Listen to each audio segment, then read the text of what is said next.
Alright guys, welcome to the video. If you're new here, my name is Curtis, and today we're going to be talking about one of my newest fragrance pickups, Bergamote 22 from the house of Labo.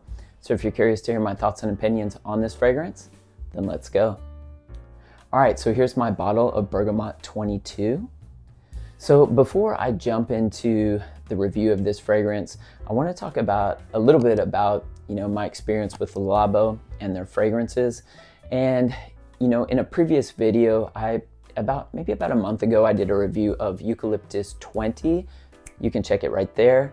And in that video, I had talked about, my purchases of Labo fragrances and future purchases, that when I buy future purchases, I want them to be 15 ml bottles.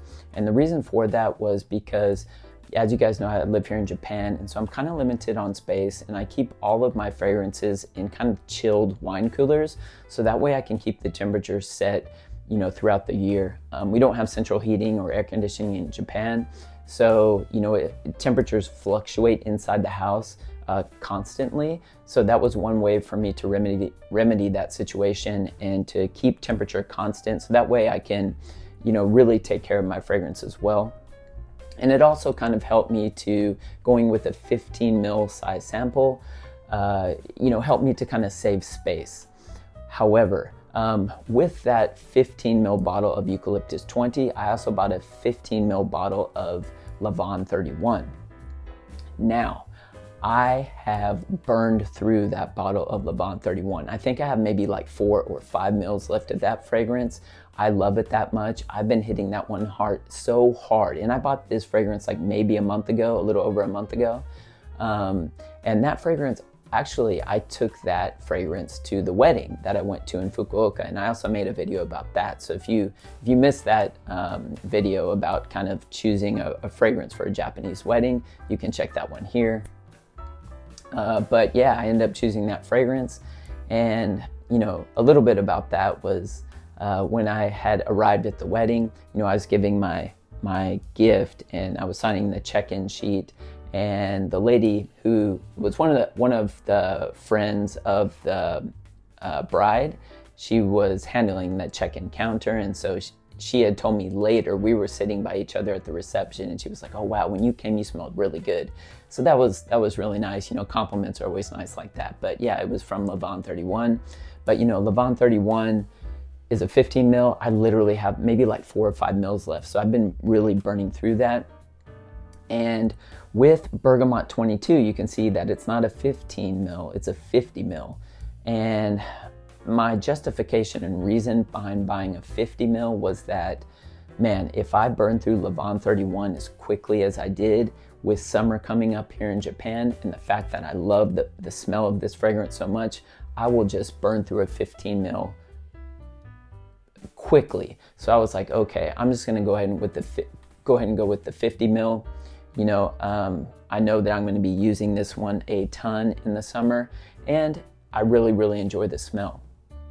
Now, before I made this purchase of this 50 ml, I had sampled this fragrance. Labo had given me like a 1 ml sample, and I had easily burned through that. And then every time I had gone to the Labo store, like maybe 4 or 5 times, I had sampled this fragrance. So, and sampled it on skin. So I knew that, okay, now's the time. I do really, really enjoy it. So yeah, I'm gonna go ahead and get the 50 ml. Jumping into this fragrance, this is such a lovely, plump, juicy, bergamot, bright, uplifting citrusy fragrance. This is a mood booster. This is a fragrance that just makes you feel good, energetic. At least that's how it makes me feel. You do get that heavy, heavy blast of bergamot in the top. And I think there's also a little bit of grapefruit. I'm not 100% sure. But so it is very citrusy. And then you also have like a subtle, like green tinge to this fragrance. And I think that's coming from a few different areas.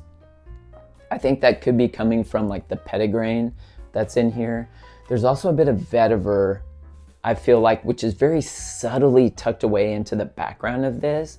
So it's definitely not vetiver dominant or anything like that, but you can tell that it's there, and it's almost adding a bit of like green, very, very subtle earthiness to this fragrance. along with some orange blossom, and that's bringing, I feel like that's bringing like an underlying soapiness, soapy-like quality to this fragrance. And then when you start to push into the dry down of this fragrance, so I would say after about like 3 hours or so, you get that musk that a lot of the Labo fragrances have. They have this musk that they use in the base. And you know what? I think it helps to give this fragrance some legs. I mean, as you guys know, with like citrusy dominant heavy fragrances, like citrusy fragrances don't tend to last. You know, they'll last a couple hours, you know, a few hours, maybe about 4 hours or so. So a lot of times fragrance brands will add like musks or maybe some like amber notes, or like more like woody kind of patchouli notes in the base of fragrances to help to give it some legs and longevity. In here you have some musk and I think some ambery notes in here. And so it definitely helps to extend the longevity of this fragrance, but also, you know, you can definitely tell that there's some ambery notes in here because it helps to give it like a very, very subtle musky like sweetness in here. Now it is subtle, it's not dominating this fragrance. This fragrance does remain bright and fresh, but you can definitely tell that there's a subtle sweetness that you can really start to pick up in the dry down in this fragrance. But again, it just helps to kind of extend the longevity, I think. And it also adds a bit more depth and character. This isn't one of those fragrances that's going to take you on a journey or anything like that. I would say for the most part, it's fairly linear. You know, you'll have subtle differences throughout the wearing experience. However, you know, it does remain fairly linear and maybe even one-dimensional in a way. But I love the smell. So, you know, you know, if you love the smell, that's all that matters. And you know, I'll get about 6 to 8 hours of longevity and performance out of this one, which is perfect. You know, if I'm, you know, going to work, I feel like for the most part, it will get me through the work day. And, you know, if I'm going out with friends, I'm usually not staying out with them 6 to 8 hours. So, you know, really that's all I need. Anything over 8 hours is just overkill in my opinion. I just don't need a fragrance that lasts that long. And I would say for me too, you know, after I go out in the day, when I get home at night, there are a lot of times I'm spraying fragrance on after I get out of the shower so I can just enjoy my evening. So I don't want something that's gonna last on my skin, especially after multiple showers. You know, some of those Maison Crivelli fragrances will last 24, 48 hours on your skin, which is just crazy. I guess that's kind of the downside for me personally with fragrances like that. I do enjoy those smells, but you know, fragrances that have this type of performance are just perfect for me, to be honest. And I would say a fragrance like this, as you guys know, I live here in Japan. This is the type of fragrance that goes over well in the Japanese environment and aesthetic that they have here. This goes over extremely well. So I'm happy to have this one in my collection. But yeah, Bergamote 22, man, stunning, you know. And if you're talking about citrus fragrances, and I've said this on the channel definitely many times before, I'm a huge fan of Paris Monte Carlo. I feel like in terms of their citrus line, they are the best in the game with how they construct their citrus fragrances, for sure. Their citrus line of fragrances is top notch. Now, I would put Bergamote 22 right up there with them because I feel like the way that the citruses are done in this fragrances are right up there with Paris Monte Carlo. But yeah, I mean, if on a side note, if you haven't checked out the House of Paris Monte Carlo, you definitely should because man, they have some bangers. I have a few of their fragrances.